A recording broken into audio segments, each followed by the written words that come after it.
What's good, everybody? It's your boy, the Q-Tip, and we're back with another video. We have a lot to talk about. The Sweet 16 is almost completely full. UCLA is currently playing right now. They're up 52-36 on Oklahoma State. But I don't feel like waiting too late again to make this video, so I'm gonna do it now while their game is still going on. And if it gets any closer, I'll update. If it gets closer before I end this video. Where do we start? We could start with some dominant individual performances, dominant team performance, also and dominant individual performance in that as well. Let's start with Azzi Fudd. Let's do it. Azzi Fudd at 34 points, 13 of 18, 8 of 11 from 3, 5 assists, 4 steals. I think she had 28 at halftime. Syracuse had 12 as a team. Now, Syracuse's coach, after the game, had some remarks about them being in UConn's region every time that they've been in, or too often, and I think they've been in twice. 2024, they were in the same bracket. 2024, they were in the same bracket. That was the year that UConn lost in the Final Four to Iowa. Last year, they did make it. Okay. And then 2023, they didn't make it. 2022, they didn't make it. Okay, so basically, the last 2 times they've been in the UConn region, which I can see why someone would be upset about that, because UConn is one of the best teams in the country. But I will say, if you're an 8 or 9 seed, it doesn't matter which 1 seed you're playing, especially this year.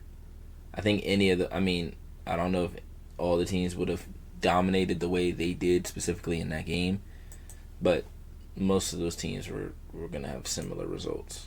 But enough about that. We're going to talk about Azzi Fudd and how great she was today.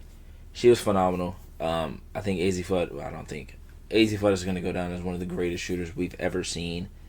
And she has overcome a ton to be able to get to this moment and to get to this place in her collegiate career where she's getting the acknowledgement, she's able to get the awards, and all of this really was supposed to happen really early on, because she was that good her freshman year. She was really good when she wasn't injured. It was just, the injuries were unfortunate, and they weren't just like minor injuries, they were big injuries. But she was able to overcome those, and she's now in a position where she could become a 2-time national champion, which over the last 10 years, there's not a lot of players that can say that they are able to do that. There are some great players that left in the last 10 years that didn't get one at all, or left with just one. So if she's able to get 2, she's able to leave her mark even more on UConn. She already has, but she deserves a ton of credit for the way that she responded. She only had 7 points in the first round game. Obviously, they didn't need they didn't need her to play, as well as she is capable of playing. But obviously, Azzi Fudd is one of the most incredible players in the country, so she's not okay with a 7-point game. Sarah Strong at 18 points, 9 rebounds, 3 assists, 1 steal, 1 block. I posted on Threads that I think Sarah Strong is not that far away from being the best player in the world. Like, I think by 2030, there's going to be a conversation, at the very least, a conversation about her being the best player in the world, because she will have been in the W for 2 years by then. So that's not a disrespect to nobody else, because if you know me, you know how big a fan I am of Niffy Scollier, Asia Wilson. The list goes on and on. I'm not going to name all the players, because then there's going to be some players that I don't name, and people are weird. Iowa, very tough loss at home. Their starters played a lot of minutes. Hannah Stokey played 49. Taylor Strimo played 49. Chit Chat played 49.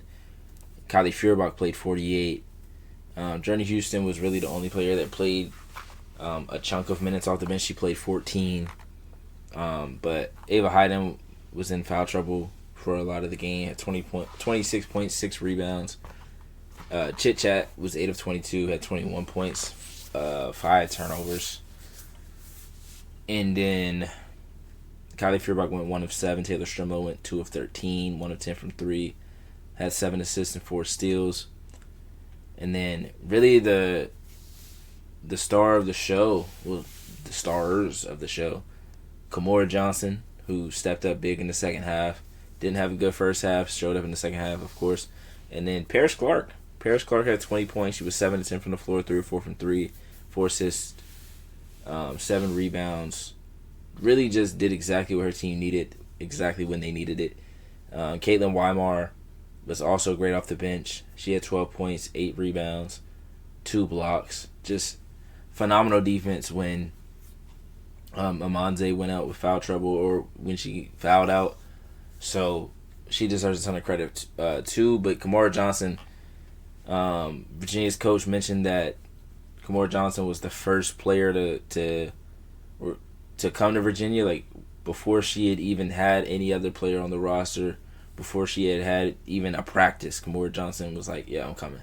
Like I'm going to Virginia." And now they're in a Sweet 16 as a 10 seed too. Not just like they're in a Sweet 16. They were a 2 seed and they played a 15 and a 7. No, they were a 10 seed. They were a play-in 10 seed as well. They had a play-in game, won that game, then they won their first round matchup, which was against a 7 seed, and then they beat Iowa, who's a 2 seed, and you beat them in Iowa, which, man, there's elite teams that weren't able to do that this year, so that's just kind of crazy. Then we had Notre Dame shocking Ohio State at their crib. And really, it just comes down to Hannah Hidalgo. And it's not disrespect to anybody else because Notre Dame as a team did play well.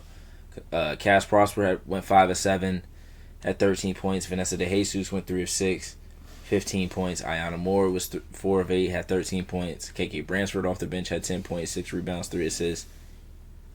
But it all starts and ends with Hannah Hidalgo. She had 26 points, 13 rebounds, 2 assists, 8 steals. 8 steals and 13 rebounds for your point guard. That's what, probably 5'8", 5'6". I was trying to give her a little push. She was phenomenal. As was Jelani Cambridge. Jelani Cambridge had 41 points, 7 rebounds. She was 13 of 25. I mean, she did all she could. They only ended up losing by 10. It's just Hannah Hidalgo is just those plays that you think are over, that you think, okay, she's not going to have the energy or she's not going to have the same effort that she's had all game. She always does. She always does. Whether it's you're bringing the ball up or you just got a rebound and you take a dribble or two and you think you're free and clear, you're not. She's relentless. I mean, she's like the definition of relentless. She's phenomenal. I love watching her play. Louisville got a very, very tough win over Alabama. Easton Balulu had 18 points, 11 rebounds, 3 assists. Laura Ziegler had 12 points, 8 rebounds. Tajiana Roberts had 18 points for 4-11 from 3. And McKinley Randolph had 9 points and 13 rebounds. And made some big free throws as well. She went 3-4 from the free throw line in a very pivotal moment. That was big. And they were able to do that with Amari Berry not playing well. She shot 1 of 7 in 24 minutes, had 5 points. If I'm Louisville, I feel pretty good about being able to get what I got and win a game like this with Amari Berry not playing as well as she normally does. As far as Alabama, tough loss for them. Obviously, their seniors are, wishing that they could get that game back, or at least they could change a play or two here and there. Ace Austin, the freshman, had a really good game. She had 17 points, 6 of 10 from the floor, 5 of 8 from 3. She's gonna really be the leader for them next year. So it's gonna be interesting to see what Alabama looks like next year. I know when Sarah Ashley Barker and Aaliyah Nye left, some people were like, okay, we'll see what they turned out to be, and they still were a tournament team and won their first round matchup, and very well could have been in the Sweet 16. So they deserve a lot of credit.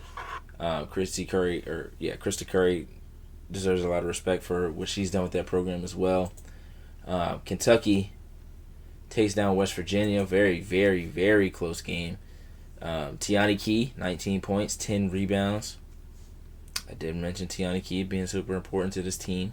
Asia Boone went 9 points, 3 rebounds, 3 assists. 3 of 9, 3 of 7 from 3 threes. And then Clara Strike had 18 points, 8 of 14. Also had 15 rebounds, 4 assists, 4 blocks, and 1 steal. Kentucky's really good. I mean, obviously there's going to be some matchups that they may not be favored in, but they have players in each spot that are really good at doing what they're supposed to do. It's just sometimes the talent isn't as up to par as some of the other teams, or the more elite teams in the country, but they're a really good team nonetheless, and Kenny Brooks is a really good coach. I know some people aren't the biggest fans of him, but he's a really good coach. Jordan Harrison only had 11 points. She was 4 of 13. Gia Cook had 23 points. Sydney Shaw had 23 points. And Kiara Wheeler had 16 points. West Virginia is another team that doesn't necessarily get a lot of credit for the program that they've built and that they have year in and year out, but they've been a really good team. They've had players drafted over the last 4-ish years, it feels like, or maybe even 3 years, with Kaiser and goodness gracious, who was drafted last year? I can't remember her name off the top of my head now. Dang it. Who was drafted last year? I don't know if they have the roster for last year. Goodness gracious, it's gonna bother me if I don't go and look, because I just know. Oh my goodness, JJ Quinterly. How did I forget about JJ Quinterly? My goodness. And I was like, I'm pretty sure she was drafted, and I remember having a conversation in a group chat where it was a conversation whether or not she would, when she would get drafted and if she would make a team, and she made a team and stuck too. So shout out to JJ Quinterly, shout out to West Virginia, and shout out to Kentucky for doing what they were supposed to do. I'll say for doing what they would take care of business. South Carolina took care of Southern California again. Obviously, we need to see this matchup with Juju. I think it's a much different game, and I cannot wait to see what this game will look like next year. But South Carolina, much like UCLA, UConn, and Texas, has taken care of business. UCLA is actually not up by that much going into the fourth quarter, but South Carolina, 26-8 at the end of the first quarter. It was really over from the start. Joyce Edwards had 23 points, 10 rebounds, 2 steals. Medina Okada had 15 points, 15 rebounds. Sanaya Lasson had 12 points, 5 assists. And yeah, I mean, they were just a better team. They were more prepared. They shot the ball 54% from the floor, 85% from three, or not from three, from the free throw line. Sorry. And the crazy thing is, USC made 12 threes, and they lost by 40. Like 9 times out of 10, you make 12 threes, you win that game. They gave up 100 points. So it was just that defense. Like, their defense wasn't there. The offense, there wasn't enough weapons to cause South Carolina to fear anyone outside of Jazzy Davison. Even though London Jones ended up scoring 20 points, it wasn't a 20 points that was like, okay, we got to change the way we're guarding or anything like that. So, South Carolina, I will say they did what they were supposed to do, because they did. Vanderbilt. These are always interesting games because Vanderbilt is a younger team. They're a team, well, I don't want to say they're a young team, but they are younger because 2 of their best players, their 2 guards, are both young, being Michaela Blakes is a sophomore, Aubrey Galvin is a freshman, but Michaela Blakes has been ready for every moment her entire collegiate career. She had 25 points, 10 rebounds, 9 assists, 4 steals. I mean, not much more you can ask from her. Nearly a triple-double and 4 steals to go along with it. She's a great defender, great scorer as well. Aubrey Galvin actually had a matchup against a player that she went up against in high school, and that player won the high school player of the year for Illinois. And that player was Destiny Jackson. She went 2 points, 0 of 7, 6 rebounds, 3 assists, 7 turnovers, and 4 steals. Aubrey Godwin went 12 points, 3 of 9, and 4 rebounds, 2 assists, 4 turnovers, and 2 steals. So she ended up winning this battle. Maybe we get to see them play a few more times before their collegiate careers are over. Justine Passat, 18 points, 7 of 12 from the floor, 4 of 8 from 3, 2 blocks. It's really interesting to see which teams blow out their opponents versus what teams, like, I don't want to say struggle, but like back and forth battles, like really close games. And I'm trying to figure out which one is better for a team. Like, is it better to blow out teams, or is it better to have close games so that when you do have those close games, you know what it's like to feel the chance, like feel like there's a potential that you could lose this game. You know what I mean? But I guess if you blow out every team in every game you play, you don't need to play in a close game. So the games that we have set up are UConn, North Carolina, Notre Dame, Vandy. We got Hannah Hidalgo versus Michaela Blakes. We got South Carolina versus Oklahoma in a rematch. We have TCU versus Virginia, the Cinderella story. We have Louisville versus Michigan, which was probably the best game of Sweet 16. You got Texas and Kentucky, which is a rematch from the SEC. Duke and LSU, which is a rematch from, I believe, January. And then UCLA is up 17 right now. UCLA is up 17, so we're going to go ahead and say UCLA versus Minnesota, which is a rematch of the Big Ten. I think a lot of these games could be very interesting. I think there's a chance that the 1 seeds still blow out the teams that they're playing.